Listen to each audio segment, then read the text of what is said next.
এতক্ষণ বুঝতে পেরেছেন বা অনেকে চিন্তা করছেন হঠাৎ করে ইস্তিমুর এটা আসলো কোত্থেকে। তো হেডিং এ দেখলেন, হেডলাইনে বা আপনার ব্যানার রে দেখলেন যে সেফ এক্সিট এই মুহূর্তে ইস্তিমুর। জি, ইস্তিমুর এটা অনেকে হয়তো চিনেন না, এটা অল্প কিছুদিন আগে স্বাধীন হয়েছিল একটা দেশ ইস্তিমুর, এবং সেটার প্রেসিডেন্ট আপনার এসেছিল যখন আমাদের এই নুনুস গভর্নমেন্ট যখন অবৈধ ক্ষমতা দখল করেছিল, তখন এই ইস্তিমুরের রাষ্ট্রপতিকে এনে লাল গালিচা সংবর্ধনা দিয়েছিলেন। আবার নুনুস সরকারের খুবই ঘনিষ্ঠ একজন এই ইস্তিমুরের রাষ্ট্রপতি, তিনি নুনুস সরকারের খুব ঘনিষ্ঠ এবং খুব একটা পয়সাওয়ালা দেশ না, এটা দরিদ্র পীড়িত একটা দেশ। এই দেশে এখন ওনারা সেফ এক্সিট পাচ্ছেন বা পেয়ে গেছেন। তো আমার কাছে যতটুকু এই মুহূর্তে খবর আছে যে উপদেষ্টা পরিষদের 16 জন, ইন টোটাল 16 জন, তার মধ্যে নুনুস সরকার হয়তো অন্য কোথাও যাবেন, নুনুস অন্য কোথাও যাবেন, বাকি 16 জন এবং এনসিপির 9 জন, এনসিপির 9 জন এবং বাকি 16 জন সহ এরা সবাই ইস্তিমুরের রেসিডেন্সি কার্ড অলরেডি পেয়ে গেছেন এবং টিকেটও করা আছে। এবং ইস্তিমুরের সবচেয়ে মজার বিষয়টা কি জানেন, ইস্তিমুরে বাংলাদেশি টাকায় 5 লক্ষ টাকা কেউ ইনভেস্ট করলে তাকেই রেসিডেন্স পারমিট দিচ্ছে। সুতরাং সে দেশের রাষ্ট্রপতি যেহেতু আমাদের নুনুসের বন্ধু, সেই হিসাবে ইন টোটাল বাংলাদেশ থেকে 35 জনের জন্য রেসিডেন্স পারমিট, মানে পার্মানেন্ট রেসিডেন্স পারমিট, পাসপোর্ট না, পার্মানেন্ট রেসিডেন্স, ওনারা থাকবেন, খাবেন, ঘুরবেন, বিভিন্ন দেশেও যাবেন, কোনো সমস্যা নেই, নর্মাল প্রোটেকশন। এটাকে আপনার ইউরোপ এবং আমেরিকাতে রাজনৈতিক প্রোটেকশন না, এটাকে মানে সেফ প্রোটেকশন বলা হয়। তো সেই সেফ প্রোটেকশনের জন্য ওনারা প্রায় $70 মিলিয়ন অলরেডি ইনভেস্ট করেছেন এই 33 জন, এবং ওনাদেরকে সেখানেই গিয়ে থাকতে পারবে। তো এই সেফ এক্সিটের ব্যাপারটা হচ্ছে যে ওনারা নাকি অল্প কিছুদিন, গত 1 সপ্তাহের ভেতরে বিএনপির 3 জন নেতা এবং খালেদা জিয়ার সাথে গোপন বৈঠক করেছেন যে ওনারা যে কোনো ভাবে একটা ইলেকশন যদি দিতে পারেন, ইলেকশনটা দিয়ে ক্ষমতাটা বিএনপির হাতে বুঝিয়ে দেবেন, এবং যেদিন ইলেকশন হবেন, ইলেকশনের একদিকে রেজাল্ট ঘোষণা হতে থাকবে, অন্যদিকে ওনারা একে একে সবাই সেফ এক্সিট নিয়ে পালিয়ে যাবেন। তো ওনাদের জন্য ওনারা ডিমান্ড করেছেন 3টা জিনিস। যে ইউনূস সাহেব যেটা ডিমান্ড করেছেন সেটা হচ্ছে যে গ্রামীণ ব্যাংক বা গ্রামীণের কোনো প্রতিষ্ঠানের উপরে কোনো মামলা করা যাবে না, কোনো চাকরিচ্যুত করা যাবে না বা বন্ধ করা যাবে না, প্রথম শর্ত ওনার। দ্বিতীয় শর্ত, এই উপদেষ্টা পরিষদ এবং আপনার এই জুলাই আগস্টের সন্ত্রাসী যারা আছে তাদের বিরুদ্ধে কোনো মামলা করা যাবে না। এবং তৃতীয় শর্ত হচ্ছে যে তাদের পরিজন যারা এখানে আছে তাদেরকে নিরাপত্তা দিতে হবে, একরকম নিরাপত্তা দিয়ে রাখতে হবে, যাতে আপনার এই যে আওয়ামী লীগ সরকারকে হটানোর পরে ওনারা আওয়ামী লীগের উপরে যে অত্যাচার অবিচার করেছে সেই রকম কিছু যাতে না করে। এই 3টা দাবি ওনাদের, এবং এই 3টা দাবি বিএনপি মেনে নেওয়ার কারণে ইউনূস সরকার এখন এই যে গতকাল আপনারা দেখেছেন যে ওনারা গণভোট আর ইলেকশন একসাথে দিয়েছে। তার মানে হচ্ছে কি জানেন, যে গণভোটে বিএনপি যদি ভোট হয় বিএনপি তো না ভোট করবেনই। সুতরাং এই জুলাই সনদ পাস হোক আর চাই না হোক, জাহান্নামে যায়, ওনারা জামাতও চায় না, অমুকরাও চায় না, কিছু না, বিএনপির উপর ভরসা, যে ওনারা মনে করছে যে বিএনপি ইলেকশনে জিতে ক্ষমতায় যাবে। সুতরাং বিএনপি যাতে ওনাদের এই সেফ এক্সিট গুলো ব্যাপারে নজর রাখে। এবং খালেদা জিয়া নিজে, মির্জা ফখরুল ইসলাম আলমগীর এবং তারেক জিয়া 3 জনই নাকি এই ব্যাপারে 100% ওকে করেছেন। এবং এর ভিতরে আপনারা একটা জিনিস খেয়াল করেছেন, আমির খসরু মাহমুদ চৌধুরী অনেকদিন যাবৎ কিছু বলেন না, কারণ এই পুরো কাহিনীতে আমির খসরু মাহমুদ চৌধুরী উনিও সহযোগিতা করেছেন নুনুস সরকারকে। সুতরাং ওনাদের এখন সেফ এক্সিট হচ্ছেন যে ইস্তিমুর। এখন আপনারা প্রশ্ন করতে পারেন, ভাই পৃথিবীর এত দেশ থাকে ইস্তিমুর কেন? কারণ ওনারা নাকি চিন্তা করে দেখেছেন পৃথিবীর যেখানেই যাক সেখানে আওয়ামী লীগ, ছাত্রলীগ, যুবলীগ, শ্রমিক লীগ, কোনো না কোনো সংগঠন আছে, বাঙালি আছে, এবং শুধু আওয়ামী লীগ না, বাঙালি পাইলেই ওনাদের যে কোনো জায়গায় রাস্তাঘাটে পিটবে। ইউরোপের কোথায় যাবে? ইউরোপে গেলে তো ওনাদের বন্দুক নিয়ে সারাক্ষণ পুলিশ ওনাদের গার্ড দিবে না, রাস্তাঘাটে খাইতে হইলেও বাইরে ওখানে হোটেলের ভিতর পেটে দিবে, রাস্তাতে থাবড়ায় চড়াই দিবে। আমেরিকাতে সেম অবস্থা, ইংল্যান্ডে তো আরো খারাপ অবস্থা। মিডিল ইস্টে হয়তো 2, 4, 5 দিন থাকতে পারবে, কিন্তু মিডিল ইস্টে জীবন থাকতে পারবে না, সেখানেও মাইর খেতে পারে। এইসব কারণে ইস্তিমুর যেহেতু বাঙালি নেই, একদম স্বল্প মনে কিছু আছে, কোনো বাঙালি নেই, ঝামেলা নেই, সুতরাং ওনারা $70 মিলিয়ন ইনভেস্ট করার পরে ওই দেশে আপনার এনাদেরকে তো রাষ্ট্রীয় নিরাপত্তাই দেওয়া হবে। আর যেহেতু রাষ্ট্রপতি নুনুকালীন ফ্রেন্ড, সুতরাং ওনারা সকলেই ইস্তিমুর যাচ্ছে 100% শিওর লিখে রাখেন। এবং এই ঘটনাটা ওনারা যে বিএনপির সাথে করেছেন, যার মানে নির্বাচন হবে। আর যদি নির্বাচন না হয়, কারণ ওনাদের সন্দেহ আছে, এখন ওনারা বুঝতে পারছেন আওয়ামী লীগ বিহীন ওনারা নির্বাচন দিতে পারবেন না। কারণ যেভাবে ইন্টারন্যাশনাল মিডিয়াতে শেখ হাসিনা বক্তব্য আসছে, ইন্টারন্যাশনাল মানবাধিকার সংস্থাগুলো যেভাবে ধরে রেখেছে, এইসব কারণে ওনারা ভয়ে ভীত। এবং আওয়ামী লীগের ডাকা এই 13 তারিখের লকডাউন যেভাবে মানুষ সফল করে দিয়েছে, এবং 16-17 তারিখের টোটাল শাটডাউনও সফল করে দিবে, এই ভয়ে ভীত। হয়তো ওনারা ডিসেম্বরের আগে যে কোনো মুহূর্ত ভেঙে যেতে পারে। সুতরাং সবাই চোখ কান খোলা রাখুন। আমি আওয়ামী লীগের ভাই বোন যারা আছেন তাদেরকে বলি, এবং আম জনসাধারণ যারা আছেন সকলকে বলি, ভয়ের দিন শেষ, এবার পাল্টাঘাতের সময়। আমরা আর সামান্য ঝাঁকুনিতেই এই গভর্নমেন্ট পগার পার হয়ে যাবে। তবে এই গভর্নমেন্টের অনেকে পালাতে পারলেও অনেকে পালাতে পারবে না। যারা পালাতে পারবেন না তাদের খবর বাংলার জনগণ নেবেন। এবং ইউনূস সাহেব নিজে ফ্রান্সে যোগাযোগ করেছিলেন যে ওনাকে সেই আগের মর্যাদা, কিন্তু ফ্রান্স গভর্নমেন্ট রাজি হয়নি, ইউরোপিয়ান গভর্নমেন্ট রাজি হয়নি। তার কারণ হচ্ছে যে এদের সবার কাছে একটাই এখন, যে ওই যে আপনার ইন্টারন্যাশনাল কোর্টে যেটা হেগে যে মামলাগুলো দায়ের হয়েছে, এতে ইউনূস বাহিনী ফেসে যাবেন। আর যার কারণে কোনো গভর্নমেন্ট ওনাদেরকে, ইউরোপিয়ান কোনো গভর্নমেন্ট ওনাদেরকে নিরাপত্তা বা ওনাদেরকে আশ্রয় দিতে রাজি নন।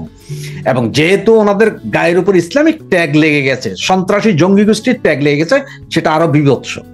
এবং এরপর আছে ইন্ডিয়ার র, কারণ ইন্ডিয়ার যে বোমা হামলা, সেটার পরে ইন্ডিয়ার র পৃথিবীর বিভিন্ন দেশে ধরবে, রাশিয়ান কেজিবি বিভিন্ন দেশে ধরবে। সব জায়গা থেকে বাঁচার জন্যই ওনাদের এখন সবচেয়ে নিরাপদ স্থান ইস্তিমুর, এবং ইস্তিমুরে যাওয়ারই ওনারা সেফ এক্সিটের পূর্ণাঙ্গ প্রস্তুতি নিয়েছে। সুতরাং এখন ইলেকশন হবে না, এটা যেমন 100% শিওর, ডিসেম্বরের ভেতরেই ইউনূস গভর্নমেন্ট পালাবে, এটাও শিওর। জয় বাংলা, জয় বঙ্গবন্ধু। শেখ হাসিনাকে কি মার্কিনিরা আবার ক্ষমতায় ফিরিয়ে আনছে? এই প্রসঙ্গটি নিয়ে এই মুহূর্তে কথা বলবো।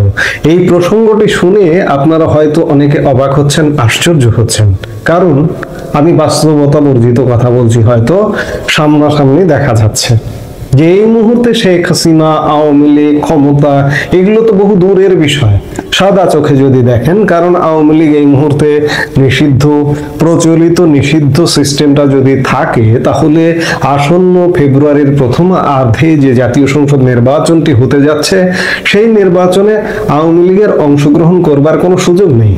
গতকালকেও প্রধান উপদেষ্টা ডক্টর মোহাম্মদ ইউনূস ব্রিটিশ মন্ত্রীকে বলেছেন যে আওয়ামী লীগ নির্বাচন করতে পারবে না।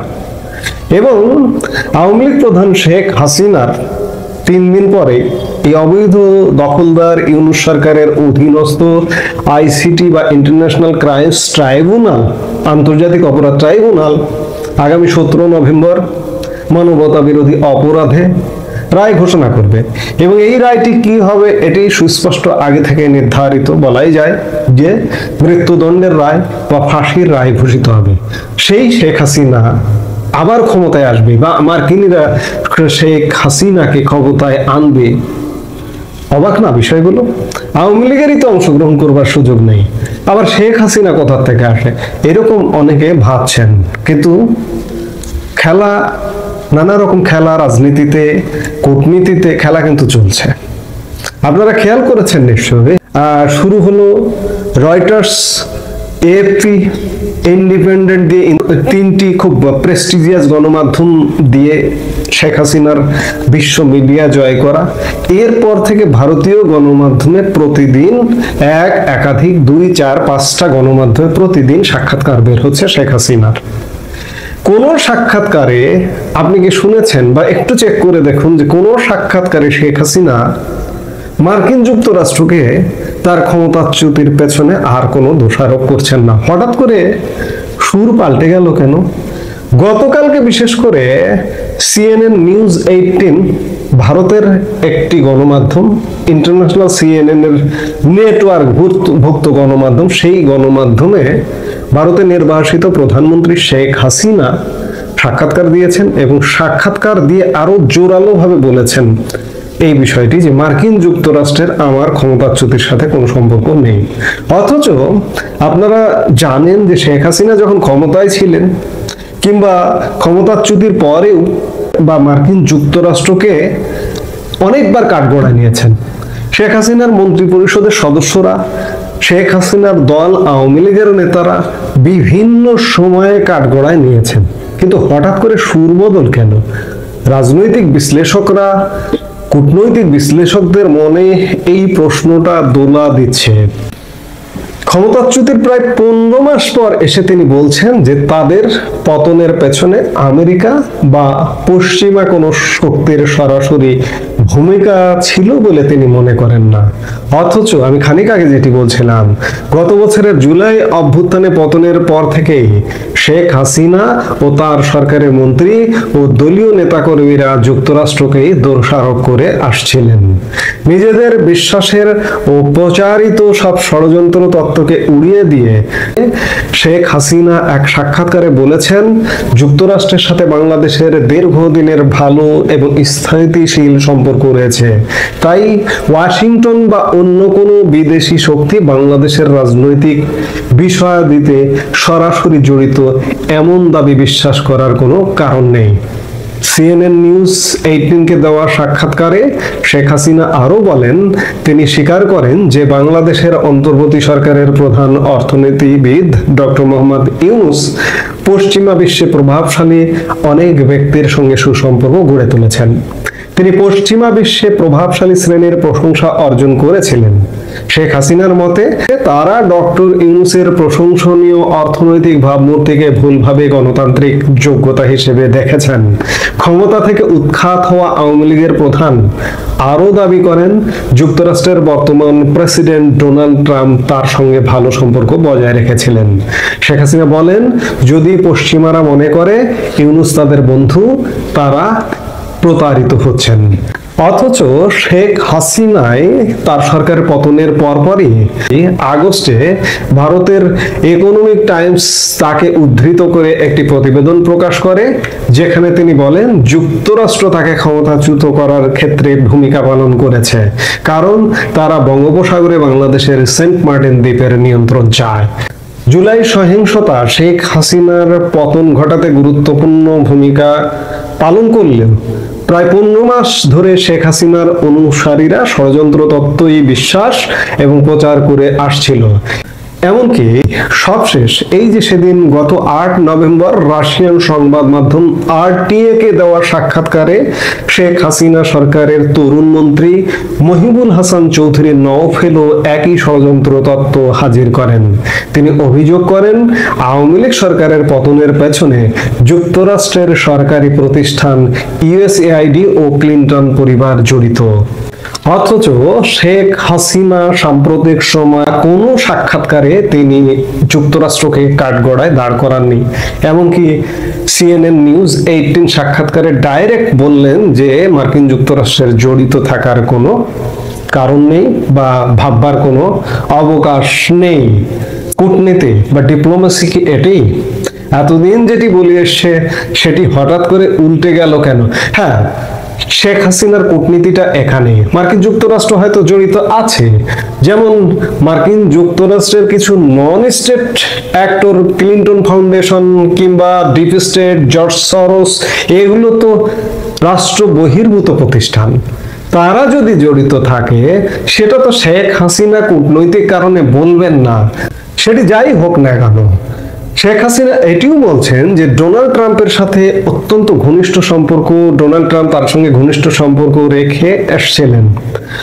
আমি প্রশ্ন করছি যে শেখ হাসিনার পতনের পেছনে যে মার্কিন যুক্তরাষ্ট্রের ভূমিকার কথা ব্যাপকভাবে প্রচারিত আছে, কিন্তু হঠাৎ করে শেখ হাসিনা নিজে বলেছেন, তার নেতারা বলেছেন, তার মন্ত্রীরা বলেছেন, কিন্তু হঠাৎ করে গতকালকের সাক্ষাৎকারে একদম সোজা কথা বলছেন যে মার্কিন যুক্তরাষ্ট্রের ভূমিকা আছে, এটি ভাববার কোনো কারণ নেই। কিংবা সাম্প্রতিক সময়ে কোনো সাক্ষাৎকারে শেখ হাসিনা বলেননি যে আমাকে মার্কিন যুক্তরাষ্ট্র পতন ঘটিয়েছে। তাহলে কি ভেতরে ভেতরে রাজনীতির আড়ালে কিছু হচ্ছে, কিছু গন্ধ কি পাওয়া যাচ্ছে যে মার্কিন যুক্তরাষ্ট্রকে আবারও শেখ হাসিনাকে আবারও চিন্তা করছেন? আর যার দরুন শেখ হাসিনা মার্কিন যুক্তরাষ্ট্রকে, বিশেষ করে সরকারকে সরাসরি কাঠগড়ায় দাঁড় করাতে চাইছেন না, এমনটা কি? অনেক কিছু হতে পারে, কারণ রাজনীতির পেছনে রাজনীতি আছে, রাজনীতির পেছনে অনেক খেলা চলছে, ইতিমধ্যে চলমান।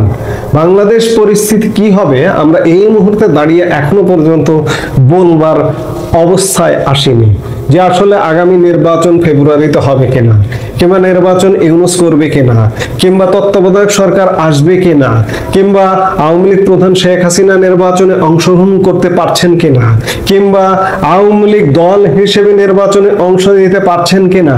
আজকে এই 14ই নভেম্বরে বসে এ কথা বলা একদম অসম্ভব, কিন্তু এমনটাও হতে পারে আপনি 16ই নভেম্বরে বসে এই কথাও কিন্তু বলতে পারেন যে আওয়ামী লীগ নির্বাচনে আসছে, শেখ হাসিনা নির্বাচন করছে, কিংবা শেখ হাসিনার সাজা হচ্ছে না, বা ইত্যাদি এটসেট্রা বিভিন্ন কিছু হতে পারে। কাজে খেলা চলমান, অভ্যন্তরীণ এবং আন্তর্জাতিক খেলা কিন্তু চলমান। এই খেলার শেষ কোথায়, এগুলো দেখতে হলে আমাদের অবশ্যই অপেক্ষা করতে হবে। আমরা নিশ্চয়ই অপেক্ষা করছি এবং দেখছি। সবচেয়ে উল্লেখযোগ্য যে হঠাৎ করে শেখ হাসিনা ও মার্কিন যুক্তরাষ্ট্রকে কাঠগড়ায় দাঁড় করাচ্ছেন না, এই বিষয়টা আমি আবারও রিপিট করছি, এজন্যই খুব গুরুত্বপূর্ণ কিন্তু। এবং গতকালকে CNN নিউজ 18 সাক্ষাৎকারে ডাইরেক্ট কি বলে বসলেন? যুক্তরাষ্ট্রের সঙ্গে বাংলাদেশের দীর্ঘদিনের ভালো ও স্থিতিশীল সম্পর্ক রয়েছে, তাই ওয়াশিংটন বা অন্য কোনো বিদেশি শক্তি বাংলাদেশের রাজনৈতিক বিষয়াদিতে সরাসরি জড়িত এমন দাবি বিশ্বাস করার কোনো কারণ নেই। বুঝে নিন, রাজনৈতিক কূটনৈতিক খেলাটা কোন মাত্রায় চলছে, কোন দিকে চলছে, এগুলো বুঝতে হলে আমাদের আরো দেখতে হবে, অপেক্ষা করতে হবে। খেলা বহু বাকি আছে। বাংলাদেশ এই মুহূর্তে মনে হচ্ছে যে বাংলাদেশ শেষ হয়ে গেছে, আওয়ামী লীগ শেষ হয়ে গেছে, আওয়ামী লীগ ধ্বংস হয়ে গেছে, আওয়ামী লীগ আর ফিরতে পারবে না। আওয়ামী লীগ যে ফিরবে, গতকাল 13 তারিখের লকডাউন বাংলাদেশের জনগণ বুঝিয়ে দিয়েছে। কিন্তু বাংলাদেশের জনগণ আওয়ামী লীগকে চাইছে। আওয়ামী লীগ শক্তি সামর্থ্য প্রদর্শন করতে না পারলেও বা না করলেও জনগণ কিন্তু চাইছে। জনগণের প্রেক্ষাপট তৈরি হয়ে গেছে এবং আন্তর্জাতিক প্রেক্ষাপটও যে তৈরি হয়ে গেছে, এগুলো তারই আলামত। প্রতিদিন একাধিক গণমাধ্যমে, আন্তর্জাতিক গণমাধ্যম, ভারতীয় গণমাধ্যমে সাক্ষাৎকার দিচ্ছেন। আজকেও বিবিসিতে শেখ হাসিনার সাক্ষাৎকার বেরিয়েছে এবং সেই সাক্ষাৎকারে তিনি এই যে মানবতা বিরোধী যে অপরাধে অভিযুক্ত করা হচ্ছে, এই অভিযোগ তিনি অস্বীকার করেছেন এবং তিনি এটিও বলেছেন যে এটি একটা সাজানো গোছানো পূর্ব নির্ধারিত। কাজেই এ কথা যদি বলে শেষ করি যে মার্কিন যুক্তরাষ্ট্রকে আবারও শেখ হাসিনাকেই ক্ষমতায় আনতে চাইছেন কিনা, বাংলাদেশের প্রেক্ষাপট রচিত হয়ে গেছে। আবার অন্যদিকে শেখ হাসিনাকে মার্কিন যুক্তরাষ্ট্র কোনো না কোনো কারণে প্রয়োজনীয় মনে করছেন কিনা, যে শেখ হাসিনাকে দিয়েই এই প্রয়োজনটা মেটানো সম্ভব। যদি তাই হয় তাহলে রাজনীতিতে ভিন্ন প্রেক্ষাপট রচিত হবে। আমরা সেই প্রেক্ষাপটের অপেক্ষায় রয়েছি।